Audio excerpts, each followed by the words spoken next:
Business as Unusual is a thought-provoking podcast that explores the innovative strategies, disruptive ideas, and unconventional practices driving successful leaders and companies in the ever-evolving world of modern business.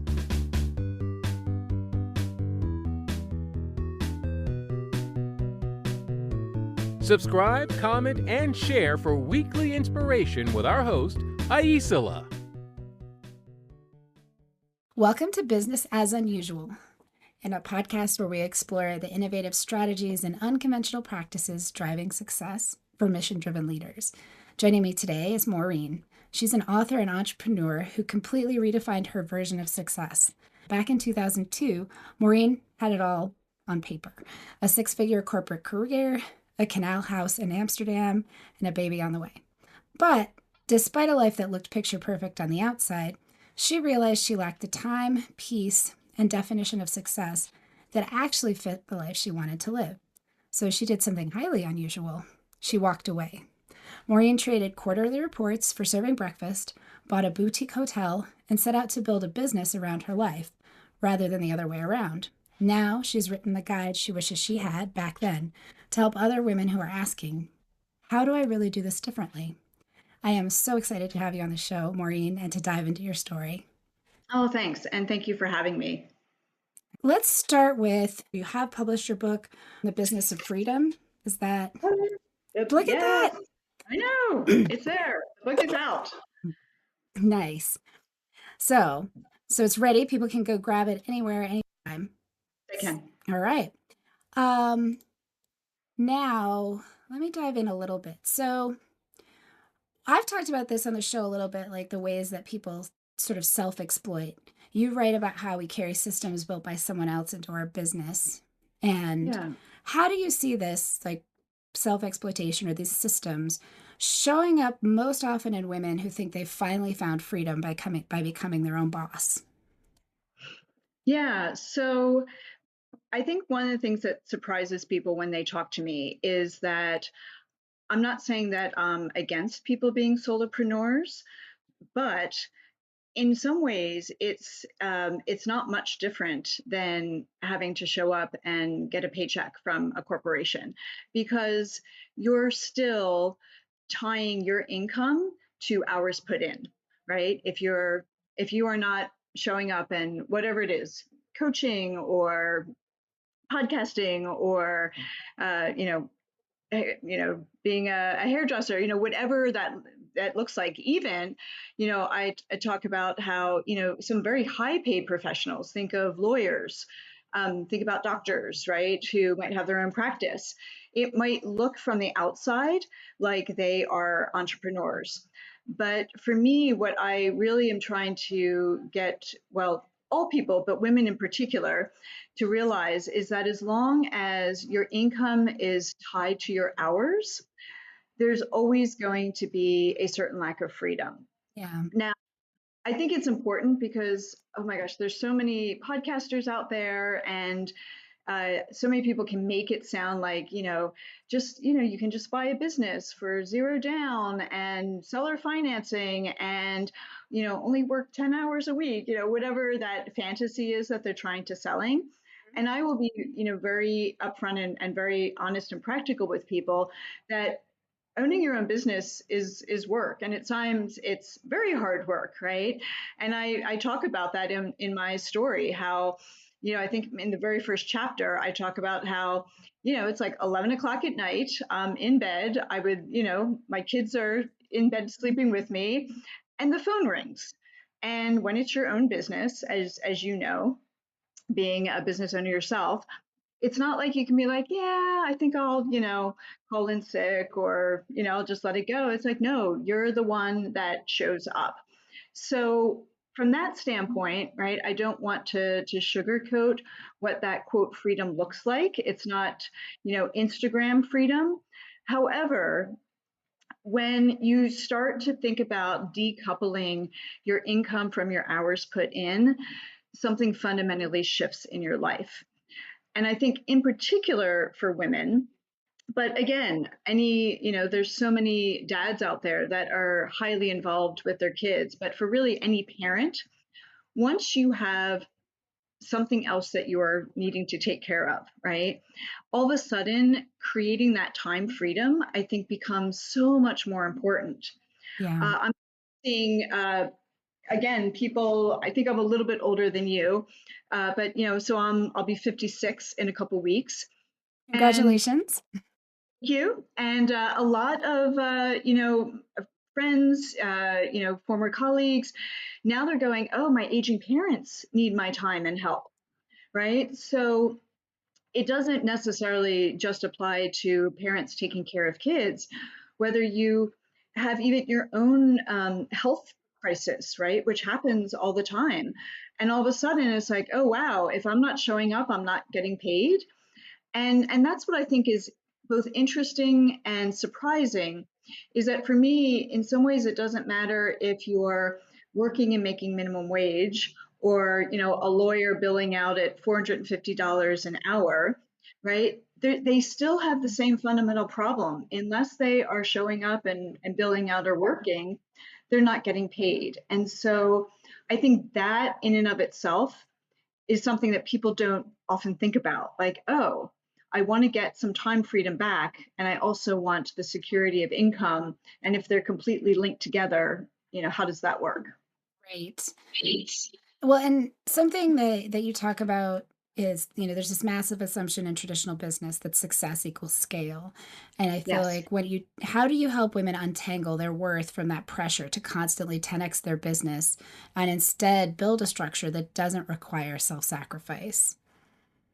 First of all, it's really hard. And I suffered from it as well. I talk about in the book when I went back to my MBA reunion, and I was a little bit embarrassed to go back, right? Because a lot of my classmates had continued down the normal path and had, large scale businesses they had started, or they had stayed in the corporate world and had achieved a great success. And here I was with, what was a modest small business. And I almost felt like embarrassed, like, this is not what you would have as an MBA poster child, if you will. The thing that fascinated me and surprised me is how many people wanted to talk to me about how I had done that. And, they were fascinated by the lifestyle and the aspect of, being able to step out of that traditional role. So I guess to partially answer your question, I'd say it's not easy. The Yeah. thing that I think is the most important is that we start having that conversation, right? And that's where I really want people to come together in community to be able to say, hey, this is not working for me. I want to do something different. And it's scary and it's hard because everyone else is, doing business as usual, which is also one of the reasons I love your podcast, right? Because just by having those conversations and normalizing that one path to success is not going to work for everyone. I think the more that we can talk and support each other, the easier it becomes. Yeah, no, I really feel like that's true, that we need to see there are other options to stop feeling that sense of why doesn't this work for me? And it's because it Yeah. was never intended to. And there's a lot of chaos right now in a lot of different ways. And there's obviously negatives to that. I think one of the positives is that people are questioning the way things are and the way things have been done and really trying to sort out what does and doesn't work for them. And I'm hopeful that by that part of it will create more thriving opportunities for people instead of being sort of locked into things that didn't work, but feeling like that's all I've got. So, No, absolutely. Well, and the other thing which is interesting too is I think what's happening is a lot of the basic assumptions are really being turned on their head, right? A steady paycheck is not so steady anymore. yeah. And yet, if that's all you know, or you think that's all of your options are, then it becomes very scary. But the more conversations that people have about, no, there are alternatives than the traditional path, I think it's exciting because then people can start looking at alternatives than what they had, were what they thought was available to them. Something that you mentioned that I thought was really interesting, I'm hoping you'll talk a little bit about it, is women only receive about 2% of VC capital. That's Yep. venture capital. And We do. There's definitely a perception that we have more of a seat at the table. And clearly, if that's true, we're still missing something or struggling. Can you talk a little bit about ways, like maybe why that happens and ways that we can be more successful? Yeah, absolutely. So, just to give a reference point, so I joined a venture capital fund called Masters Fund 3 years ago, and they only invest in female founded companies. There needs to be at least one founder that has at least 50% of the equity in the company and is actively working in it. And it was there that I realized just how much disparity there is in the venture capital world in terms of capital going to women. Now, the interesting thing is that women, though, led companies actually are outperforming male led companies by a huge factor. So you would think that smart VCs were like, hey, we want return on our capital. Let's, go where the performance is.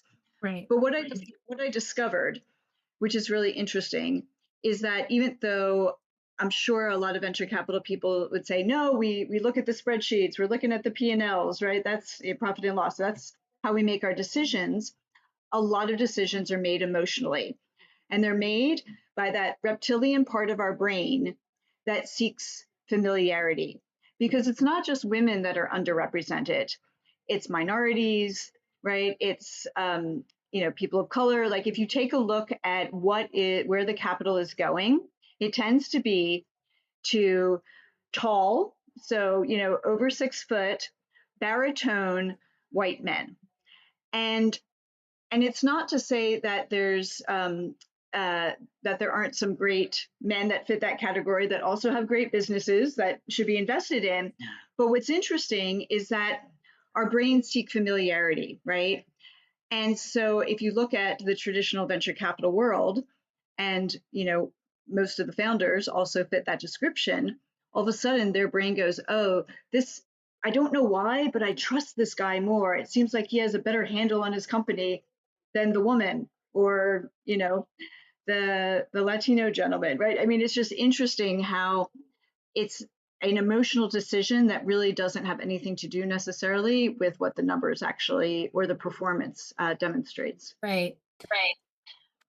So would are there ways that we can, as women, make ourselves more familiar or Well, one of the things that I coach some founders on is that there are some, I think, biases in that women can train themselves to do better, especially, for example, like in pitch competitions or when they're working towards raising funds. For example, one of the things that I think makes women unique and why I like working with them is that we don't tend to oversell ourselves. We tend to be forthright and a little bit more honest.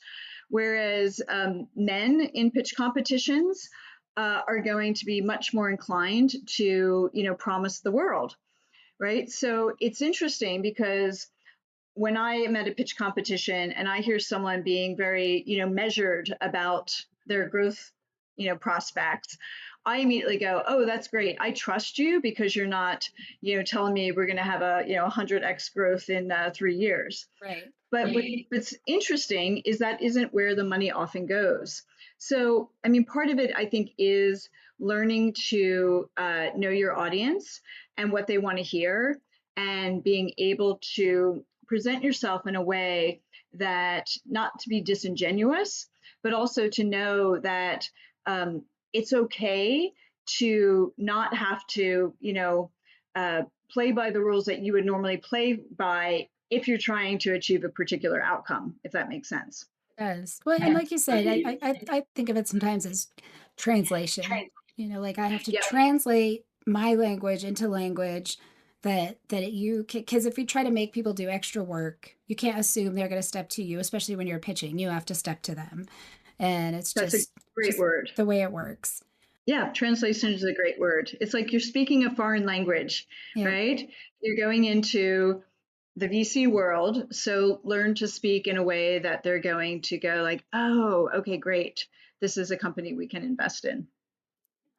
So you talk about moms don't necessarily need better time management to thrive as entrepreneurs. And I often talk about the energy equation, how our success requires managing your time, your money, and your energy. So when you talk about that, what are the actual resources or systems that you have seen? Obviously, you can't get into too many, but maybe one or two that would really help, that you've seen really be helpful protecting energy or helping them to thrive as opposed to this time approach. Yeah. So, one of the reasons that I encourage women in particular to buy an existing business is that there's actually a lot of built in safety in that. Mm. Because even though in theory what you're buying is, obviously a business that does certain things, you're really buying cash flow, right? You're buying income. And as much as I have so much respect for people who start businesses from the ground up, as a working mom and also having been a solo parent for so many years, I never felt like I had the bandwidth to wait for the time that it often takes to really get to the point where a new business is making enough money that you can live off of.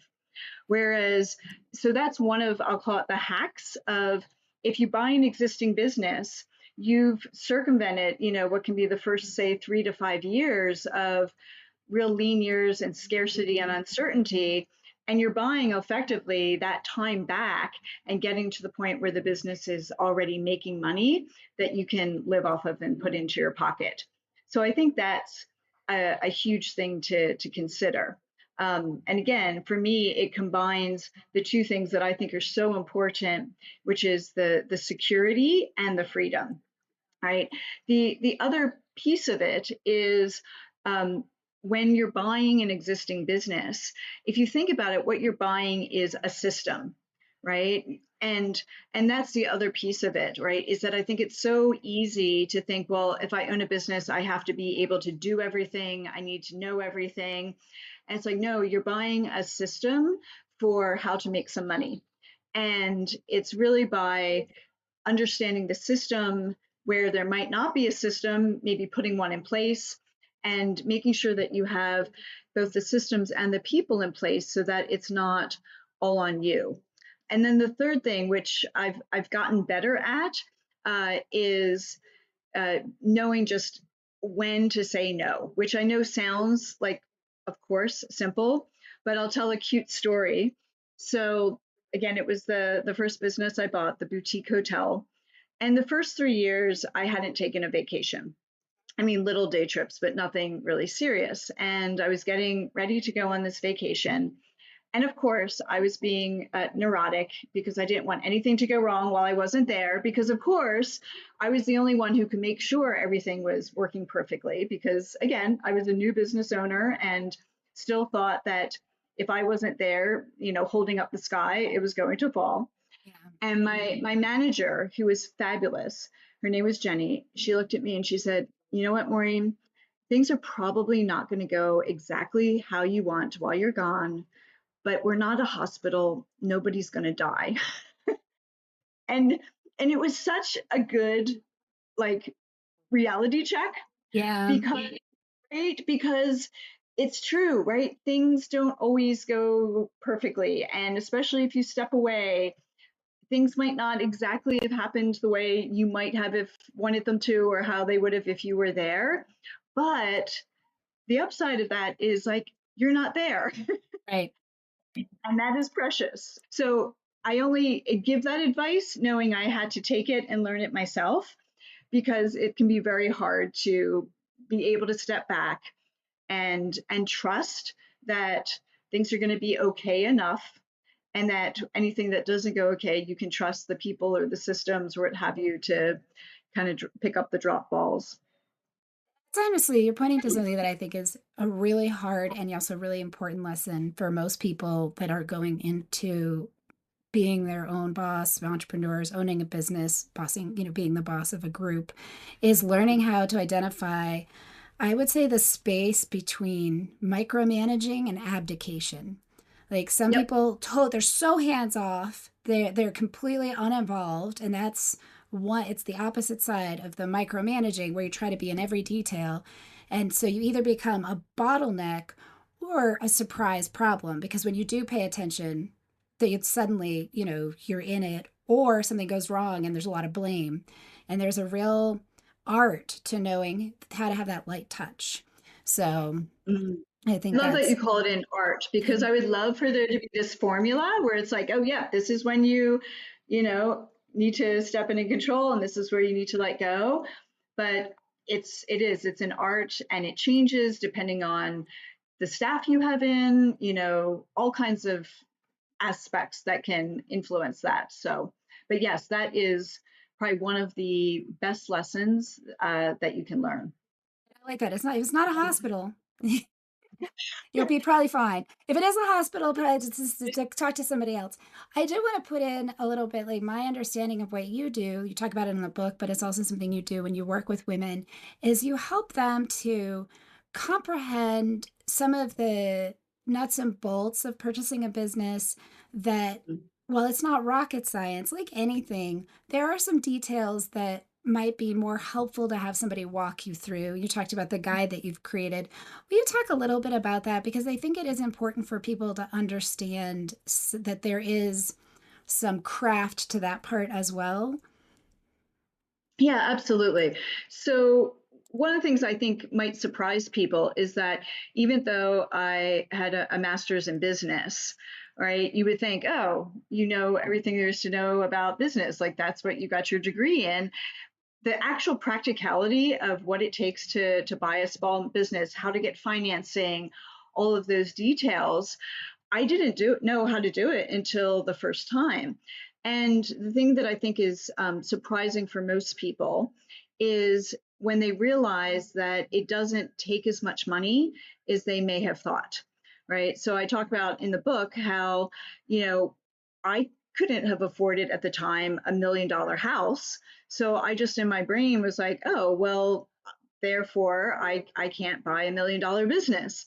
And what I didn't realize is that it's effectively the business that is qualifying for the loan, not you as the individual, right? And for me, that was just maybe people understand that, and I was just incredibly naive. But for me, that was what completely opened up the door to the possibilities in this other world, right? And so that's one of the things I really want people to realize is that if you thought, oh well, business ownership can't be for me, I don't have enough money, right? It's actually far more doable than you might have realized. And a huge shout out to the Small Business Administration, because literally without that type of a program, there would not be the access to capital that there is for, entrepreneurs, small business acquisition. That makes it a lot more doable. Now, granted, there's all kinds of rules and there are things that you have to know in order to get a loan, but it's far more easy and achievable than a lot of people would actually think. Um, and then I guess the second thing that I think is interesting, again, one of those surprising things that I never really thought about until I had my first business, is that when you have a business, you actually get paid 3 times. And so the first is the work that you're doing in the business, right? So with the business I just bought, I do the accounting, I do marketing, right? There's functions that if I wasn't doing it, I would be, paying someone else. So when I do it, I get that as, my paycheck, if you will, right? But then the business itself is also making money. So you're getting the profits of the business as well as a second form of income. But then the third thing is that, let's just say you've worked in the business for 10 years, and a typical small business administration loan is 10 years. So if you've bought the business for, 200,000 or 500,000 or a million, the loan is paid off. The loan has been paid for by the business's, cash flow. And now you own that asset and you can go and sell it and get that as a third form of income. And that's the thing that, well, I actually had a conversation with my daughter because classic, just because I've been an entrepreneur all this time, she wants nothing to do with business ownership, and she wants to work in corporate America, which is great, right? But I said to her, I said, that's great, sweetheart. Very happy for you. And what happens in 10 or 20 years of, working for a company, right? Like, maybe you've had a pension, maybe they've done some matching of a 401k, but the reality is you end your career and you don't really have anything to show for it, right? You have to have saved yourself to, have money to retire off of. If you've owned your own business for 10 to 20 years, you've built up an asset that's worth something that then you can go and sell, and it has value, which I think is really exciting for a lot of people to really think about that even as a retirement strategy. Oh, it is great. So, what is a piece of business wisdom that makes you roll your eyes every time you hear it? Well, I mentioned before, there's a lot of Instagram and podcasters, et cetera, that make it look like you can just go out there, absolutely no money down, buy a business, and, work minimally. They'll talk about, oh yeah, and you can be a completely absentee owner, hands off, remote work, et cetera, and be a great success. And as I mentioned, I've now bought 3 businesses. I'm in the process of looking at a 4th. And I'd say that for each one of them, I probably looked at maybe 500 listings out there. And it took me for each one of them a good year to a year and a half to find one that I went, no, this is actually solid. Because, yeah, there's a lot of businesses for sale out there, and a lot of them are priced ridiculously. They don't actually cash flow if you need to buy it with debt, right? You really have to look at that. I also hate when people are like, oh, and you can do any industry, right? Well, I'll give you an example because, I like to think that I also try to think out of the box myself, right? I don't get into my own rut. So I was listening to a podcaster who I won't mention, and he was talking about, service industries, right? And I was like, okay, you're right. They're solid, they're kind of recession proof. So I decided to look at some of them, and I found a crawl space remediation business. And the numbers looked great. It was a couple that was retiring. I already knew what I could do to improve sales, marketing, et cetera. So I was kind of excited about what I could do with it. And I put in an offer. And I was in like the first week of due diligence, and their lead technician quit. And I was like, oh. And then it was like, okay, so am I going to be able to crawl under buildings and install vapor barrier and, all the things? And I was like, yeah, I don't think that this is a business that I actually want to consider pursuing because I did not feel like I had the ability to step into a key person role. And if you can't, then you're going to be very vulnerable, right? Because you can't control when someone like that is potentially going to leave.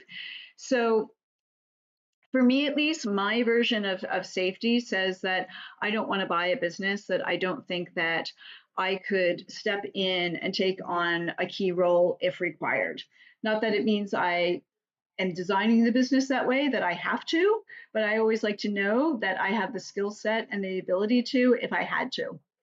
When I would say, like thinking about that, I would say also have the knowledge to find that key person. Like Absolutely. you wouldn't know how to vet that person. But if it was in Yeah, an industry, like I know someone who's, they're a programmer and a cybersecurity expert. So they could buy a business and yes, they could step in, but they could also find a person to replace a key role 100%. and know if they were talking out of their behind or actually knew what Yep. they were doing. And I think that's the like having either the ability to do it or the skill to assess somebody's ability to do it. That makes sense to me that, otherwise you're just at the mercy of whatever people are able to convince you of. And that's not a great place to be, especially not when it's not just your business, but other people are relying on you to make it function.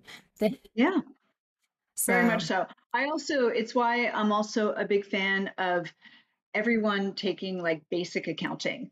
even if you go, I'm going to hire a bookkeeper or have an accountant do my books for me, what have you, I feel like it's so important to be able to at least understand enough to be able to know if your accountant is, telling you the truth or not, or just, I feel like it's one of those basic skills Yeah. similar to the ability to hire someone that you just need to know enough so that you can make intelligent decisions about the finances of your business. Yeah, that makes a lot of sense. What advice would you give your 18-year-old self? That's a great question. Um, so, one of the pieces of advice that I had heard, I can't even remember who, it's embarrassing, but it was how you spend your days is how you spend your life. And I don't think I gave that enough consideration, right? In terms of, I had periods in life where it's like, well, I'm doing this because I want to get to this goal, right? Or this future version of, what my life was going to look like. And didn't really go like, is this what I enjoy doing on a day-to-day basis? So I'll give you an example. I spent about 3 years working for a mortgage company. I had moved back from living in Indonesia and, kind of was looking for some income, et cetera. And I thought, well, this is great. I know how to read, people's tax statements, right? The whole that side of it, I was really good at. What I didn't realize is how much of it involves going out and I'll call it like cold calling, selling to real estate agents to refer you. And that is something I am not good at. I am great at, teaching, explaining, doing things. In terms of me like knocking on doors, I mean, like, hi, I would like you to use my service. That is not one of my, like, it does not make me happy in the morning.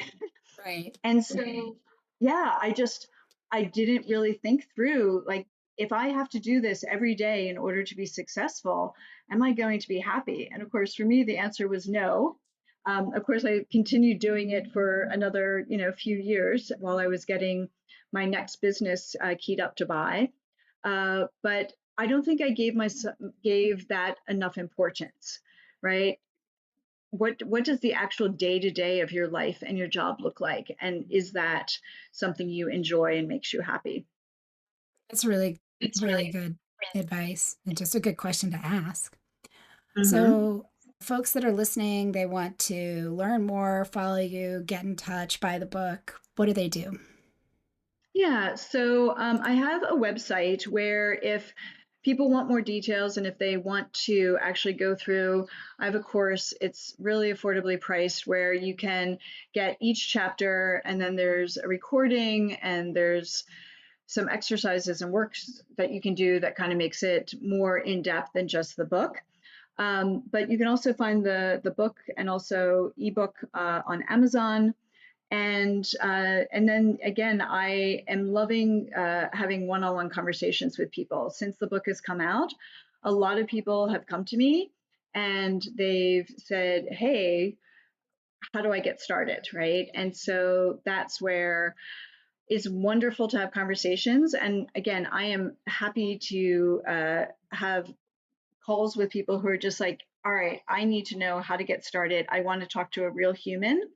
And it's really gratifying. Part of what I really see in terms of where I'd like to go in the next few years is creating ways that people can be mentored through the process of small business acquisition and ownership.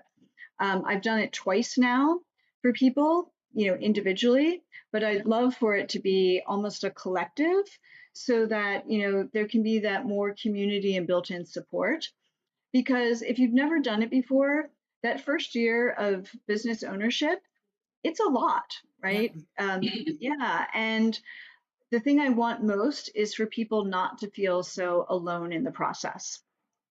So I think that makes it, fantastic. yeah. Thank you so much, Maureen. Is there anything that Oh, you didn't mention that you want to talk about? not that I can think of, but thanks. That's a great question. Well, I just really appreciate what you're up to and you taking the time to talk to me today. Thank you so much. My pleasure. Thank you.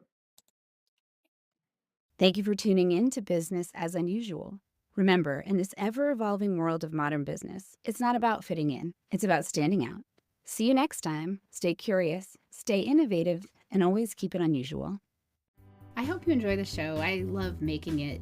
If you did enjoy it, consider hopping over to the review portion of the platform you listen on and letting other people know about it. Or share the episode or the entire show with a friend or subscribe to the show. Definitely reach out, get on my newsletter, follow me on social media, and let me know what you like, what you don't like, and what you'd like to see in the future. Well, we love our guests.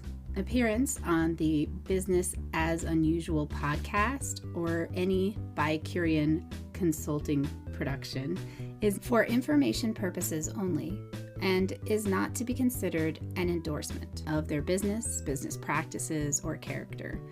Please properly vet anyone you find through this podcast and generally before you do any business with them. Thank you for listening.